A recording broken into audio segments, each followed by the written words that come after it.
Si tu aimes mon contenu, n'hésite pas à t'abonner et à activer la cloche des notifications pour ne rien rater des prochaines vidéos. Pour aider ces vidéos à être mieux vues, n'hésite pas à mettre un pouce en l'air, à commenter et à partager ces vidéos. Sur ce, bon visionnage.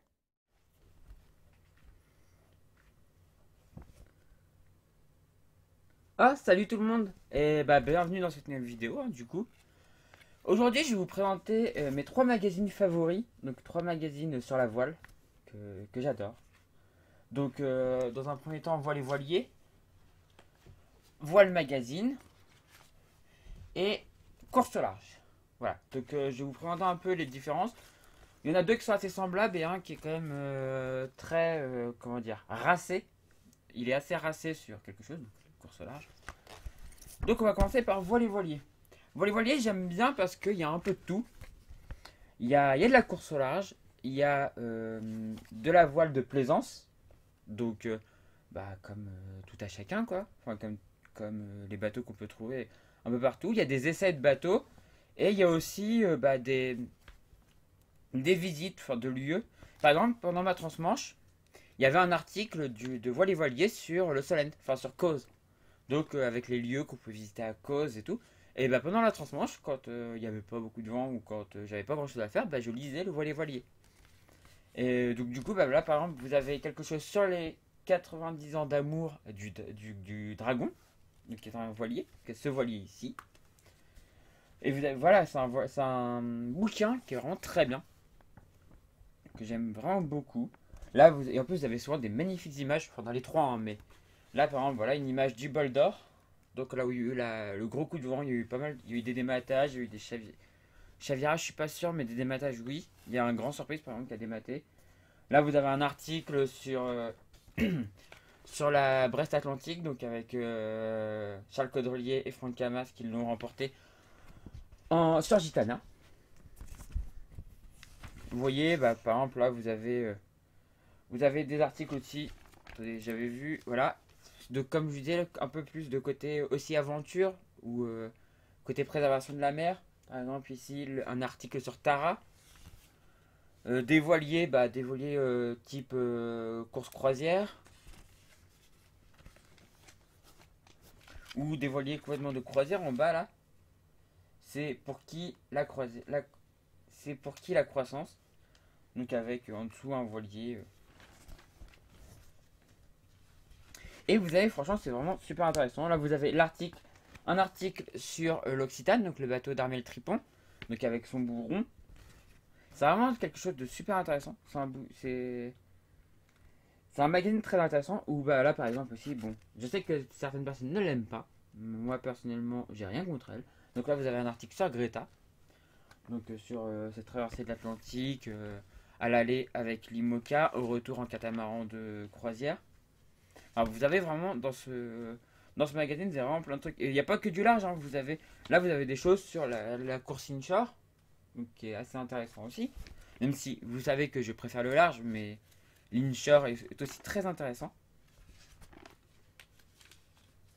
Et vous avez du coup aussi des... C'est un peu comme dans Voile Magazine ça. Vous avez des tests de matériel et où on vous dit clairement ce qu'ils valent quoi. Et vous avez des tests de voilier. Ça c'est quelque chose que j'aimerais bien faire plus tard sur la chaîne. Alors il faut vraiment que je puisse avoir plus de monde parce que sinon ça ne fonctionnera pas. Mais pouvoir plus tard quand il y aura plus de monde, pouvoir faire des tests de voilier et vous présenter ces voiliers avec mon point de vue à moi. Donc je pense que ça pourrait être très intéressant, mais il faut avoir plus de monde, bien évidemment. Sinon, ça n'intéresse personne. Vous avez aussi des livres. Hein. Voilà. Il y a un peu de pub hein, dans ces bouquins, enfin dans ces magazines. Dans les deux hein, d'ailleurs. Hein. Enfin, même dans les trois. Bien évidemment, il faut faire un peu de pub parce que malheureusement, comme vous le savez, la presse papier, ça fonctionne plus très très bien. Et comme tout le monde, ils ont besoin d'argent. Donc ils mettent de la pub. Et surtout pour voir le magazine, mais Voile et Voilier aussi, ils ont un site internet que je vous mettrai en lien dans la description. Là, voilà, ma course préférée, la Mini Transat. Voilà, vraiment un très bon magazine que je vous conseille. Voilà, vous voyez par exemple, comme je vous disais tout à l'heure, quelque chose sur Malte. Là, c'est découvrir Malte. Moi, c'était découvrir Cause. Quand j'ai traversé la Manche. Ça tombait bien. Hein. Bah voilà, découvrir Malte. Bon, il fait un peu plus chaud à Malte quand même. Et du coup, vous avez des magnifiques photos de Malte et des endroits, des trucs à voir quoi. Donc c'est plutôt pas mal. Voilà, bah du coup, c'est fini pour la petite présentation de Voile Magazine que je vous conseille vraiment. Donc là, c'est celui du mois de janvier. Et je vous conseille vraiment de. Si vous voulez un magazine qui est assez polyvalent et qui parle de beaucoup de choses, Voile Magazine, c'est votre magazine. C'est le magazine. Enfin, pas Voile Magazine, mais. Enfin, Voile Magazine aussi, hein, mais Voile et Voilier. Excusez-moi, là, c'est Voile et Voilier. Voile et Voilier, c'est vraiment un bon magazine et je vous le conseille. Mais de toute façon, je vous conseille les trois, hein, de toute façon. Mais là, vous voyez, par exemple, là, j'ai acheté les trois, ça m'a coûté 20 €. Bon. Mais ça les aide en même temps. Et c'est surtout très intéressant. Pour rien louper de l'actualité, c'est vraiment très intéressant. Ou après, il y a ma chaîne aussi. Mais... Donc, on va voir maintenant Voile Magazine. Donc, qui est assez semblable. Hein. Ça ressemble un peu les deux. J'ai regardé, il y a des articles un peu assez semblables les uns des autres. Mais il y a quand même des petites différences. Là, par exemple, il parle dans Voile Magazine d'un anti-fouling bio. Ça me concerne en ce moment l'anti-fouling quand même. Je suis en train de travailler sur Taria. Et je peux vous dire que bah, l'anti-fouling, ça fait mal au cœur quand on voit les produits qu'il y a dedans. Bah, là, il parle d'un anti-fouling bio, donc un test. Je vous laisse découvrir, allez l'acheter. Et vous découvrirez si ça fonctionne. Et quand je l'ai ouvert, je suis tombé là-dessus. Je pense que vous voyez là. Je crois que ça se passe de commentaires. Critère 8. Ceux qui me connaissent, enfin, si vous ne me connaissez pas, Critère 8, c'est mon voilier préféré. Mais en même temps, j'ai fait un mois à bord. C'est un super voilier. Donc bah là, il parle de Critère 8 parce qu'il a gagné le rallye des îles du Soleil. Même si c'est pas vraiment une course, mais il est quand même arrivé en tête et il a prouvé que c'était un excellent bateau. Un bateau très sûr, très sain, enfin, que j'aime beaucoup et que j'aime beaucoup son skipper aussi. Par la même occasion. Donc voilà, bah, par exemple, vous voyez tout à l'heure je vous disais sur Voile et Voilier, il y avait un article sur Tara. Et bah là vous avez un autre article sur Tara. Donc voilà, c'est assez semblable, mais il y a quand même un point de vue. Il y a quand même des points de vue un peu différents. Et c'est bien d'avoir plusieurs points de vue du coup. Et là par exemple, vous voyez, on voit le même voilier que tout à l'heure. Donc ça, ils sont assez semblables quand même. Hein, mais... Et là on a une magnifique photo de Manureva. La dernière photo de Manureva. Donc le bateau avec lequel Alain Colas a disparu pendant la route du Rhum 78. C'est ça. Oui, c'est ça. Donc pendant la première route du Rhum où j'ai pas rappelé de mauvais souvenirs, mais Mike Birch sur son Olympus, le petit trimaran jaune, a battu pour 98 secondes Critère 5 de Michel Malinowski. Alors que Critère 8 est aussi de Michel Malinowski. Et il a remporté la route du Rhum 82 du coup. Donc voilà, c'est aussi un très bon magazine du coup, Voile Magazine. Là, bah, vous voyez par exemple, là c'est un petit peu différent. Vous avez au cœur de la course, donc pour la Bresse Atlantique, mais là plutôt sur Sodebo. Vous avez une photo de Sodebo, même si Sodebo n'a pas fini la course, mais qui parle pas, ça parle pas que de Gitana. Là, vous avez encore un article sur Armel Tripon par exemple. Enfin, sur le bateau d'Armel Tripon. Donc, que j'ai hâte de voir à l'eau d'ailleurs. Encore quelque chose sur la Mini Transat. Voilà, là, c'est comme l'autre.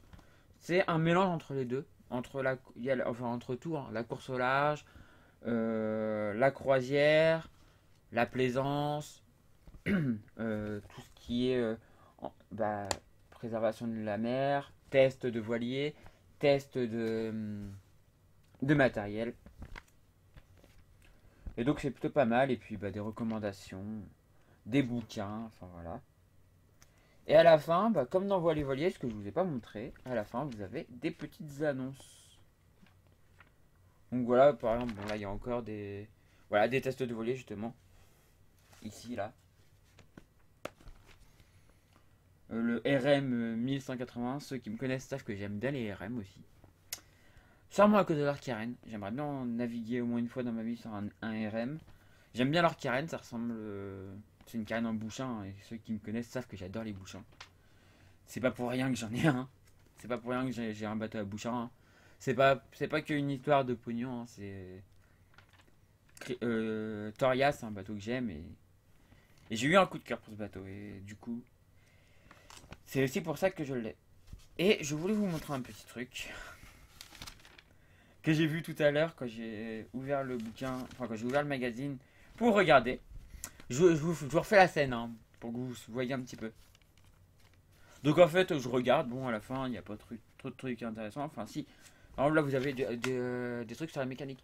Oui, des fois aussi sur Voilier Voilier, ce que j'ai pas dit, je peux vous le dire, c'est qu'il y a des hors-séries sur Voilier Voilier aussi, sur comment réparer quelque chose, ou comment naviguer dans la tempête, ou faire des choses. Et pareil, bah, des fois même dans le Voilier Voilier comme ça, ils nous expliquent des choses. Et c'est super intéressant. Donc comment réparer telle ou telle chose. Et là, bah, là, il parle de mécanique, par exemple, dans Voile Magazine aussi. Et donc je vous refais la scène de ce que j'ai fait tout à l'heure. Donc je regarde et tout.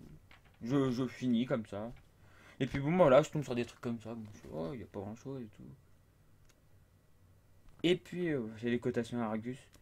Et puis d'un coup, donc je zappe assez rapidement. Et puis bah là, je vois toutes les pages, Delta Voile et tout. Et je passe comme. Celle-là, je la passe rapidement sans faire exprès. Et puis d'un coup, je fais. J'ai vu quelque chose. Et je reviens. Et qu'est-ce que je vois? Voilà. Si vous allez à La Rochelle, un jour, si vous allez faire du bateau à La Rochelle, si vous voulez faire du bateau à La Rochelle, c'est là qu'il faut aller. Cap au Cap Location. Je suis très faillot, je sais. C'est mon côté faillot. Non, c'est Wilfried, donc le propriétaire de Critère 8 qui a cette boîte, qui détient cette boîte en fait. Et bah, c'est quelqu'un en qui vous pouvez avoir confiance, qui fait un excellent boulot, qui gère très bien son équipe et qui est quelqu'un de très très très sympa. Et donc si vous avez l'occasion d'aller naviguer sur un des bateaux, donc soit vous allez louer un bateau, donc si vous avez un peu d'expérience quand même, vous lui louez un bateau. C'est pas très très cher en plus, j'ai regardé, les tarifs sont pas excessifs. Ou alors, bah, vous avez même moyen, alors si vous allez sur son site, je vous mettrai son site d'ailleurs en description. Vous avez moyen sur son site de regarder s'il y a des embarquements sur Critère 8. Des fois, il y a des embarquements sur le Critère 8. Je sais pas s'il lui reste de la place pour faire la Québec-Saint-Malo, j'ai pas regardé. Mais par exemple, là, ils vont embarquer encore du monde pour faire la Québec-Saint-Malo. Et normalement, l'année dernière, ils voulaient embarquer du monde pour faire la solitaire en tant que payant. Et je sais pas pourquoi. Il y avait pas. Je crois qu'il a pas eu grand monde en fait. Et du coup, bah, moi, je me suis embarqué quoi. Enfin, j'ai été embarqué. On m'a embarqué gentiment. Et c'est mon plus beau souvenir de 2019. Même peut-être mieux que la transmanche. Parce que j'ai vécu un mois de pur bonheur. Et qui a déclenché des choses. Voilà, qui a déclenché ce tour de Bretagne en Figaro 3. En convoyage, mais quand même en Figaro 3. Et c'était quand même super cool. Bon, on va finir du coup cette vidéo par Course au large, qui est un très bon magazine. Là, je vais être très faillot, enfin, non, chauvin, on va dire. Bon, voilà, hein. La couverture me plaît bien. La couverture me plaît vraiment bien. Parce que bon, voilà, Apivia, Charlie Dalin, Normand, voilà. Vous avez tout. Je suis très chauvin, je sais. C'est peut-être un défaut d'ailleurs, je sais pas. Dites-moi si pour vous c'est un défaut d'être chauvin. Pour moi non, mais peut-être que pour vous c'est un défaut, donc si pour vous c'est un défaut, bah dites-le moi, Pierre. Alors, du coup, je vais vous parler un peu de course au large. De course au large, en fait, là, c'est vraiment typé, bah, course au large. Et, enfin, pas vraiment. Vous n'avez pas que de la course au large, quand même, hein. Vous avez quand même. Là, par exemple, vous avez les JO 2024. Les JO 2024. Alors, oui, il y aura de la course au large, mais il y a aussi. Donc, là, il parle un peu des planches, de tout ça. Donc, non, vous n'avez pas que de la course au large, mais c'est typé course, quoi. C'est vraiment typé voile course, quoi. C'est pas là-dedans que vous trouverez des bons plans pour aller à tel ou tel endroit en croisière, quoi. Là, vous trouverez vraiment. Ça vous parlera de l'actualité, donc bah, des transats, des tours du monde. Enfin voilà, de plein de choses. Et mais par exemple, là, voilà, la Sydney Hobart, qui a eu lieu départ le 26 décembre, donc qui a eu lieu. Vous avez ils ont dit, donc en fait, c'est des petites interviews enfin, c'est des petits rappels de ce qu'ont dit certaines personnes dans le monde de la voile. Donc là, par exemple, Paul Meillat, donc qui développe son projet pour The Ocean Race, donc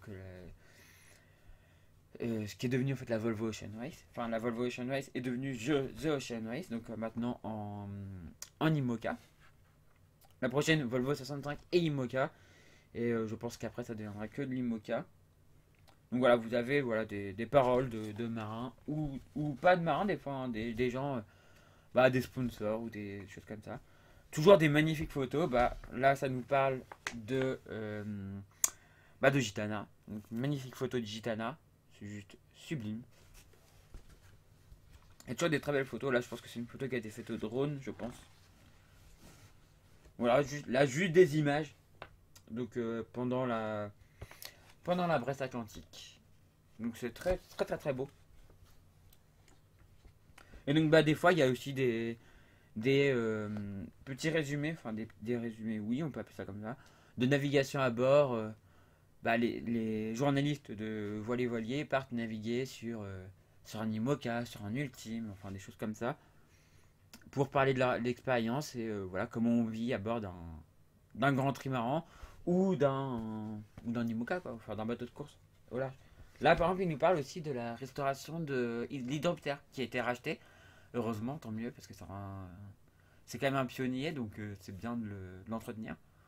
Pour savoir où on va, il faut aussi savoir d'où on vient. Et l'hydroptère, c'est un peu l'origine de la.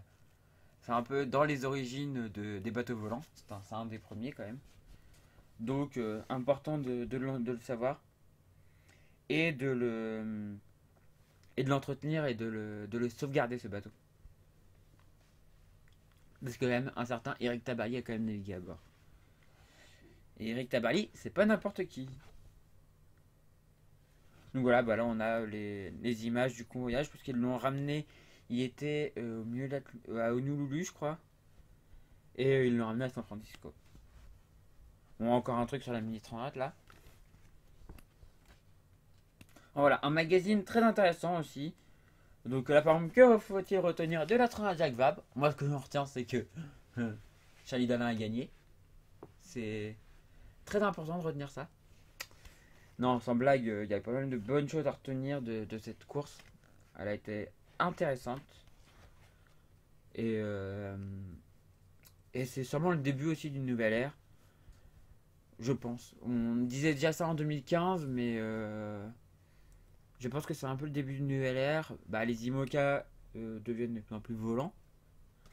Les classes 40 vont encore plus vite, ont des formes de carène encore plus poussées, et encore plus radicales qu'avant. Donc, ouais, c'était une édition très intéressante, que j'ai adoré commenter.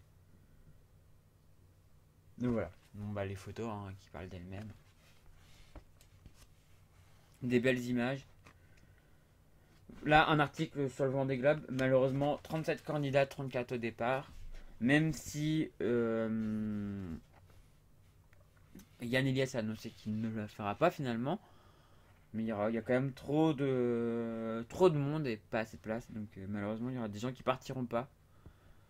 C'est vraiment dommage du coup. Et c'est dommage parce que ça pourrait tomber sur une des femmes, quoi. Et alors qu'on se plaint depuis longtemps de ne pas avoir assez de femmes dans la course au large. Et là, qu'on en a beaucoup, il y en a qui partiront pas, malheureusement. C'est dommage. Même si je pense que certains partiront. Même avec pas beaucoup de milles, je pense pas Banque Populaire, qui est quand même un grand sponsor de la voile, ça m'étonnerait très franchement qu'ils ne partent pas. Et PRB aussi, je pense, ne partira, c'est presque sûr. Par contre, il y a des skippers en danger. Par exemple, Isabelle Josque qui a pas beaucoup de milles du coup, à cause de son talonnage. Enfin voilà, c'est compliqué pour eux. Et après, il faut voir si tout le monde arrive à obtenir les financements et le sponsor. Sachant que le départ approche. Et là, du coup, on a quelque chose aussi de très intéressant dans ce bouquin. Et je pense qu'on va finir là-dessus parce qu'on est déjà à 19 minutes de vidéo. Donc, c'est comment détecter les ovnis, qui est quand même le grand danger en mer. Et surtout pour les coureurs au large, mais pour la plaisance aussi. Donc, comment détecter les ovnis, les innovations qu'ils essayent de mettre en place. Donc, Massif a essayé, ça n'a pas été très concluant, j'ai l'impression.